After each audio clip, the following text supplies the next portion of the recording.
ఓం గం గణపతే నమః. ఓం నమః శివాయ నమః. ఓం సాంబ సదా శివాయ నమః. ఓం నమః శివాయ నమః. శ్రీ జ్యోతిష శాస్త్రం లెసన్ నంబర్ 8. శుభ అశుభ గ్రహములు, గ్రహ స్వభావములు, గ్రహముల గుణములు, గ్రహలింగ భేదములు, గ్రహ జాతులు, గ్రహముల రంగులు, గ్రహముల తత్వములు, గ్రహ ఆధిపత్య దిక్కులు, గ్రహ ఋతువులు, గ్రహముల స్థానములు, గ్రహ రుచులు ఇత్యాదులు ఈ వీడియోలో పొందుపరచబడినాయి. శ్రద్ధగా చూడండి, శ్రద్ధగా వినండి. ఇందులో చెప్పినన్ని కూడా మైండ్లో జ్ఞాపకం పెట్టుకోండి. అన్ని విధాలా మీకు చాలా బాగుంటుంది. శుభం భూయాత్. ఓం గం గణపతే నమః. నేను మీ సిద్ధాంతి బిఎస్కేవి ప్రసాదరావు నుండి. ఓం శ్రీ పంచముఖేశ్వర జ్యోతిష్ పీఠం, వాయిస్ ఆఫ్ బిఎస్కేవి ప్రసాద సిద్ధాంతి channel, Rajamahendravaram 9440255669. Voice of BSKV ప్రసాద సిద్ధాంతి ఛానల్ ద్వారా యూట్యూబ్ ప్లాట్ఫారం నుంచి మనము ఈ రోజుని జ్యోతిశాస్త్రము, వాస్తుశాస్త్రము, సంఖ్యాశాస్త్రము క్లాసెస్ కండక్ట్ చేసుకుంటున్నాము. అంతా బాగానే అవుతుంది. ఇంకా మీరు ఎవరినైనా జాయిన్ చేయండి, వీలైన తొందరలో జాయిన్ చేయండి. మీ ఫ్రెండ్స్కి, మీ హితులకి, మీ సన్నిహితులకి షేర్ చేయండి. చేస్తే మంచిది. అందరూ తెలుసుకోవడం వల్ల అందరికీ ఉపయోగం ఉంటుంది కదా. అయితే ఈ రోజున మనం ఈ క్లాసులో జ్యోతిశాస్త్రం గురించి ఈ క్లాసులో మనం ఏం చెప్పుకుంటామంటే నవగ్రహాలు, అందులో శుభగ్రహాలు, అశుభగ్రహాలు, ఇంకా ఇత్యాది గుణగణాల గురించి కూడా చెప్పుకుంటాము. అందులో నవగ్రహాల్లో రవి, చంద్ర, కుజ, బుధ, గురు, శుక్ర, శని 7 గ్రహాలు కూడా ఉన్నాయి. మిగిలిన రాహుకేతువులు షాడో ప్లానెట్స్ అంటే ఛాయాగ్రహాలు. ఇవి 7+2 9 గ్రహాలు అవుతాయి. దీన్ని బట్టి మనం చెప్పుకుంటున్నాము. అందులో శుభగ్రహాలు, అశుభగ్రహాలు అని ఉన్నాయి. ఇందులో శుభగ్రహాలు ఏంటి, అశుభగ్రహాలు ఏంటి అని మనం తెలుసుకోవడానికి ప్రయత్నం చేద్దాము.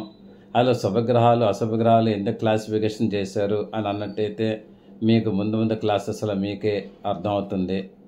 ఇది రాందే ఆ క్లాసెస్ అస్సలు అర్థం అవ్వదు. శుభగ్రహాలు అన్నట్టయితే పూర్ణచంద్రుడు అన్నట్టయితే బహుళ అస్తం నుంచి శుక్లపక్ష అస్తం వరకు కూడా క్షీణచంద్రుడు, శుక్లపక్ష అస్తం నుంచి బహుళపక్ష అస్తం వరకు కూడా పూర్ణచంద్రుడు అవుతారు. అంటే పూర్ణచంద్రుడు అంటే శుక్లపక్ష అస్తం నుంచి బహుళపక్ష అష్టమి వరకు కూడా పూర్ణచంద్రుడిగా మనం పరిగణలోకి తీసుకోవచ్చు. ఈయన శుభగ్రహం అవుతారు. తర్వాత రెండవది గురుగ్రహ శుభగ్రహం అవుతుంది. మూడవది శుక్రగ్రహ కూడా శుభగ్రహం అవుతుంది. కాబట్టి నాలుగవది శుభగ్రహాల్లో కూడుకున్న బుధుడు, అంటే బుధుడు కూడా శుభగ్రహాల్లో కూడుకుంటే శుభగ్రహం అవుతాడు. కాబట్టి ఈ గ్రహాలన్నీ కూడా శుభగ్రహాలు. మన అశుభగ్రహాలు క్యాలిక్యులేషన్ చేసుకున్నట్టయితే ఆ లెక్కలో అన్నట్టయితే క్షీణచంద్రుడు అంటే ఏంటంటే బహుళ అష్టమ నుంచి శుక్లపక్ష అష్టం వరకు కూడా క్షీణచంద్రుడు అయినా, కాబట్టి ఆయన కూడా పాపిగ్రహ కింద లెక్క వేయచ్చు. రెండవ గ్రహ రవి, 3 శని, 4 రాహువు కేతువు. తర్వాత పాపగ్రహాలతో కూడిన బుధుడు, అంటే బుధుడు ఇండివిజువల్గా ఏమీ లేదు, కానీ అతను ఏ గ్రహంతో కూడితే ఆ యొక్క లక్షణాలు వస్తాయని మనం చెప్పుకుంటుంటారు. దాని యొక్క ఇన్ఫ్లుయెన్స్కి లొంగిపోతాడని చెప్పుకుంటారు. ఇక రెండవది వీటి యొక్క స్వభావాలు. అంటే వీటి యొక్క స్వభావాలు ఎలా ఉన్నాయంటే రవి స్థిరగ్రహము, స్థిరమైన గ్రహం రవి, కాన్స్టెంట్. చంద్రుడు చరగ్రహము. తర్వాత కుజుడు క్రూరగ్రహము. ఆ యొక్క బుధుడు మిశ్రమ గ్రహము, అంటే అన్ని రకాలు కూడా గుణగణాలు కలిసి ఉంటాడు. గురుడు మృదుగ్రహము, సాఫ్ట్ అన్నమాట. శుక్రుడు లఘుగ్రహము. తర్వాత శని తీక్షణ గ్రహము, రాహువు కేతువు క్రూర గ్రహాలండి. ఈ యొక్క మనకి శుక్రుడు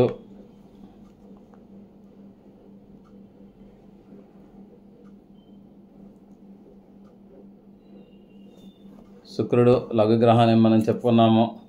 ఈ నెక్స్ట్ మనకి ఈ యొక్క గుణాల్లోకి వెళ్ళేటప్పటికల్లా రవి రజోగుణం వంతుడు, అంటే ఇందులో సత్వ రజస్ తమో గుణాలన్నీ ఉంటాయి. 3 గుణాలు. ఈ 3 గుణాలు కూడా గ్రహాలకి ఇంప్లిమెంట్ అవుతాయి. రవి రజోగుణం, చంద్రుడు సత్వగుణం సంపన్నుడు, తర్వాత కుజుడు తమోగుణ సంపన్నుడు, బుధుడు మళ్ళీ రజోగుణ సంపన్నుడు, తర్వాత గురుడు సత్వగుణ సంపన్నుడు, శుక్రుడు కూడా సత్వగుణ సంపన్నుడు, శని రాహుకేతువులు తమోగుణ సంపన్నులు. వీళ్ళు ఈ యొక్క సత్వ రజస్తమో గుణాలు ఈ విధంగా ఉంటాయి. నెక్స్ట్ మనకి ఏంటంటే ఈ గ్రహాలకి లింగ భేదాలు ఉన్నాయి. అంటే మేల్ ఫిమేల్ అని ఉంటాయి. ఇక్కడ మేల్ ఫిమేల్ తర్వాత అటు ఇటు కాని వాళ్ళు కూడా ఉంటాయి. రవి పురుష గ్రహము, అదేవిధంగా చంద్రుడు స్త్రీ గ్రహం లెక్క వేసుకోవచ్చు. కుజుడు పురుష గ్రహము, బుధుడు నపుంసక గ్రహము, దాని తర్వాత గురుడు పురుష గ్రహము, శుక్రుడు స్త్రీ గ్రహము, శని నపుంసక గ్రహము, రాహువు స్త్రీ గ్రహంలోకి వేస్తారు, కొన్ని పరిస్థితులు నపుంసక గ్రహంలోకి వేస్తుంటారు. తర్వాత కేతువు స్త్రీ గ్రహము నపుంసక గ్రహం కింద వేస్తుంటారు. వీటి యొక్క అవసరాల్లో ముందు వస్తాయి. మనకి లింగ భేదాల్లో రవి పురుష గ్రహము, చంద్రుడు స్త్రీ గ్రహము, కుజుడు పురుష గ్రహము, బుధుడు నపుంసక గ్రహము, గురుడు పురుష గ్రహము, శుక్రుడు స్త్రీ గ్రహము, శని నపుంసక గ్రహము, రాహుకేతువులు స్త్రీ గ్రహము ఆర్ నపుంసక గ్రహంలోకి వస్తుంటారనమాట. ఇక ఈ యొక్క గ్రహాలకి జాతులను కూడా డివైడ్ చేశారు. అంటే జాతులు అన్నట్టయితే కులభేదం మతభేదం నేను తేవాలని ఇక్కడ ఉద్దేశం కాదు. ఆ యొక్క కులం యొక్క లక్షణాలు, ఆ లక్షణాలు ఏ గ్రహంగా ఉంటాయో ఆ యొక్క స్థానాల్లో ఆ యొక్క కులం గురించి చెప్తున్నాడు. రవి క్షత్రియ కులం అని అంటారు, క్షత్రియ జాతి. చంద్రుడు వైశ్య జాతి. తర్వాత కుజుడు క్షత్రియ జాతి, బుధుడు కూడా వైశ్య జాతి. తర్వాత గురుడు బ్రాహ్మణ జాతి, శుక్రుడు బ్రాహ్మణ జాతి, శని శూద్ర జాతి, రాహుకేతువులు మ్లేచ్చులు అంటారు. అంటే ఇక్కడ ఈ తత్వాలు అంటే వైశ్యతత్వం అంటే ధనము సమకూర్చడం అనేది వైశ్యతత్వము, అందుకు అది లెక్కలోకి వస్తుంది. క్షత్రియ గుణం అంటే క్షాత్రగుణం కలిగి ప్రజలని తన కన్నబిడ్డలాగా కాపాడటం అది వస్తుంది అనమాట. ఈ యొక్క బ్రాహ్మణ గ్రహం అంటేనే గురుడు శుక్రుడు అన్నట్టయితే వేదాంగాలు నేర్చుకోవటం, సత్వగుణం, అందరికీ పురానికి హితం చేయటం బ్రాహ్మణ గుణం అనమాట. దీన్ని బట్టి గ్రహాలని డివైడ్ చేశారని నేను చెప్తున్నాను. నెక్స్ట్ గ్రహములకు రంగులు అంటే కలర్స్ కూడా ఉన్నాయి. రవి ఎరుపు గ్రహ అంటే రెడ్ కలర్, చంద్రుడు తెలుపు గ్రహ వైట్ కలర్, కుజుడు రక్తవర్ణము, బుధుడు ఆకుపచ్చ రంగు, గురుడు పసుపు రంగు, శుక్రుడు ఆకాశ నీలము, శని నీలం రంగు, రాహువు నలుపు, కేతువు చిత్రవర్ణము. చిత్రవర్ణం అన్నట్టయితే 4-5 వర్ణాలు కలిస్తే ఏది ఉంటుందో దాన్ని చిత్రవర్ణము అని అంటారు అనమాట. అంటే ఇక్కడ మనం రంగుల గురించి కూడా చెప్పుకున్నాము. ఇక నెక్స్ట్ మనకి ఇది ఏంటంటే ఈ యొక్క గ్రహాలకి నెక్స్ట్ పార్ట్లోకి మనం వెళ్తే తత్వాలు వస్తాయి. అంటే పంచతత్వాలు అంటే అగ్నితత్వము, జలతత్వము, భూతత్వము, ఆకాశతత్వము, వాయుతత్వము. ఇవి అంటే పంచభూతాలు అన్నమాట. ఈ తత్వాల్లో ఏ గ్రహానికి ఏ తత్వాన్ని ఇచ్చారనేది చూసుకున్నాము. రవికి అగ్నితత్వం ఉంది. అగ్నికి ఎటువంటి తత్వం ఉందో రవికి కూడా అటువంటిది ఉంది. చంద్రుడికి మళ్ళీ జలతత్వం ఇచ్చారు. అంటే వీరి యొక్క రూలింగ్ని బట్టి దానికి ఆ పేర్లు పెట్టారని నేను అనుకుంటున్నాను. తర్వాత కుజుడికి అగ్నితత్వం ఇచ్చారు, బుధునికి భూతత్వం ఇచ్చారు, తర్వాత గురునికి ఆకాశతత్వం ఇచ్చారు, శుక్రునికి జలతత్వం ఇచ్చారు, శనికి వాయుతత్వం ఇచ్చారు. అంటే ఈ 5 తత్వాలు కూడా ఈ యొక్క 7 గ్రహాలకు కూడా ఇచ్చారు, పెంచారని మనం చెప్పుకుంటున్నాం అనమాట. వీటి అవసరాల్లో ముందు క్లాసెస్లో మనకి బాగా అవసరం వస్తుంటాయి.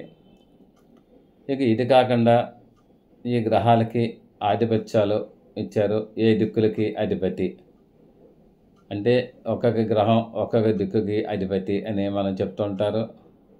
అంటే ఏ దిక్కుకి అధిపతి అని మనం చెప్పుకోవాలన్నట్టయితే ఇక్కడ 9 ప్లానెట్స్ని కూడా మనం వేసుకోండి ఇది చేసుకుంటే దాన్ని బట్టి డిస్ప్లే చేసుకుంటే సరిపోతుంది. ఆ యొక్క తూర్పు దిశ అన్నది ఉంది. అంటే మనకు ఎదురుగా మనం సూర్యోదయానికి ఎదురుగా కనిపించేది అది తూర్పు దిశకి ఆధిపత్యం రవికి ఇచ్చారు. తర్వాత వాయవ్యానికి అంటే మీకు ఉత్తరానికి పడమరకి మైన దిక్కు వాయువ్యానికేమో చంద్రుడికి ఆధిపత్యం ఇచ్చారు.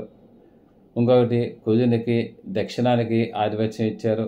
దక్షిణ దిక్కు కుజునికి ఆధిపత్యం ఇచ్చారు, అది వారికి కావాలన్నారు. తర్వాత బుధునికి ఉత్తర దిశ ఇచ్చారు, గురునికి ఈశాన్యం ఇచ్చారు, శుక్రుడికి ఆగ్నేయం ఇచ్చారు, శనికి పడమర దిశ ఇచ్చారు. ఇంకా రాహుకేతువులు, రాహుకి నైరుతి దిశ ఇచ్చారు, కేతువుకి మళ్ళీ వాయువ్య దిశ ఇచ్చారనమాట. అంటే ఈ యొక్క 8 దిశలో కూడా 9 గ్రహాలకి పంచే అవకాశాలు ఉన్నాయి, పెంచారనమాట. అయితే నెక్స్ట్ ఇది అయ్యాక మనకి ఋతువుల గురించి కూడా చెప్పుకుంటుంటాము. ఋతువులు అన్నట్టయితే వసంత ఋతువు, వర్ష ఋతువు, గ్రీష్మ ఋతువు ఇటువంటి అన్నీ. అంటే ఇందులో ఈ గ్రహాలకు కూడా ఏ ఋతువులు ఏ గ్రహానికి ఇచ్చారు అన్నట్టయితే చంద్రగ్రహానికి వర్ష ఋతువుని ఇచ్చారు, కుజగ్రహానికి గ్రీష్మ ఋతువుని ఇచ్చారు, బుధగ్రహానికి శరద్ ఋతువుని ఇచ్చారు, గురుగ్రహానికి హేమంత ఋతువుని ఇచ్చారు, శుక్రగ్రహానికి వసంత ఋతువుని ఇచ్చారు, శని గ్రహానికి శిశిర ఋతువుని ఇచ్చారనమాట. ఈ ఋతువులు కూడా దీని గురించి మనం చెప్పుకుంటున్నవే. అంటే ఈ యొక్క సృష్టిలో ఉన్న ప్రతిదీ కూడా ఈ యొక్క నవగ్రహాలకి ఆ తత్వాలు పంచుకుంటూ వచ్చారు మన వాళ్ళు. పంచుకుంటూ ప్రతి ఒక్క జీవంలోనూ, ప్రతి ఒక్క ప్రకృతిలో, ప్రతి అణువులోనూ కూడా నవగ్రహాన్ని మన వాళ్ళు చూసుకుంటూ వచ్చారనమాట. ఇక ఈ యొక్క స్థానాలు అంటే వీటికి కూడా ఒక్కొక్క స్థానం ఉంది. మన సొంతూరు ఎలాగుంటుందో వాటికి కూడా స్థానాలు ఉంది. రవికి ఎటువంటి స్థానం ఇచ్చారంటే దేవస్థానాన్ని ఇచ్చారు. ఎక్కడ దేవాలయం ఉందో, ఎక్కడ ఇది ఉందో, ఎక్కడ దేవతామూర్తులు ఉన్నారో అది దేవస్థానం, అది రవికి ఇచ్చారు.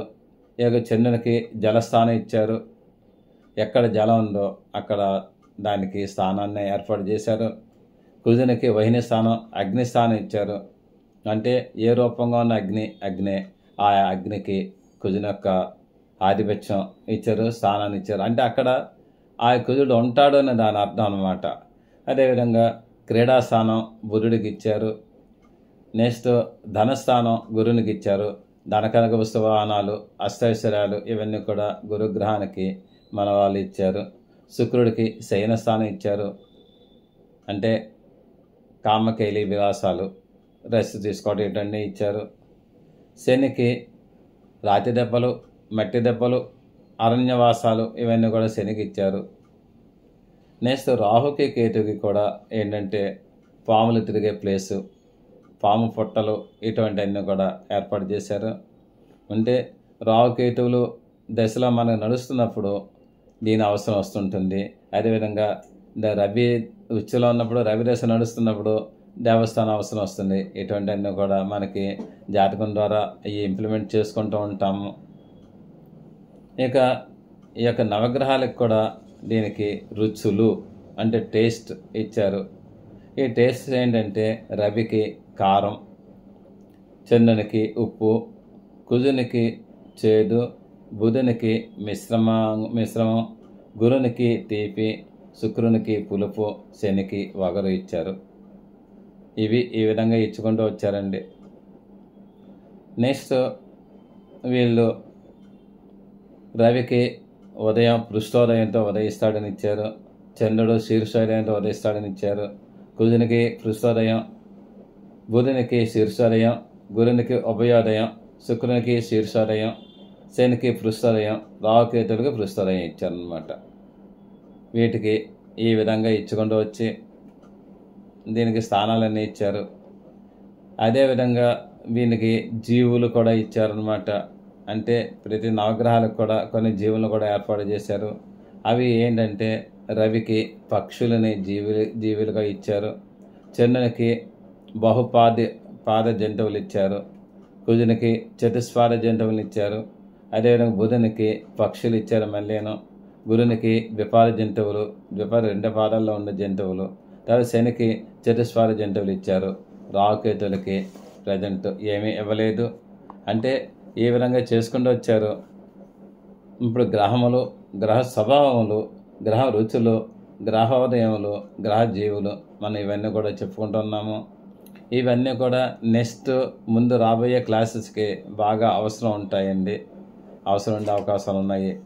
ఎందుకంటే ఇక్కడ మనకి లింగభేదం వచ్చినప్పుడు ఆ యొక్క మనకి సంతాన స్థానంలో రవిగానే ఉన్నట్టయితే తప్పనిసరిగా మగపిల్లడు పుట్టాలి అని చెప్పవచ్చు, పుడతాడని చెప్పవచ్చు. అదేవిధంగా చంద్రుడిగానే ఉన్నట్టయితే స్త్రీ పాప పుడుతుందని చెప్పవచ్చు.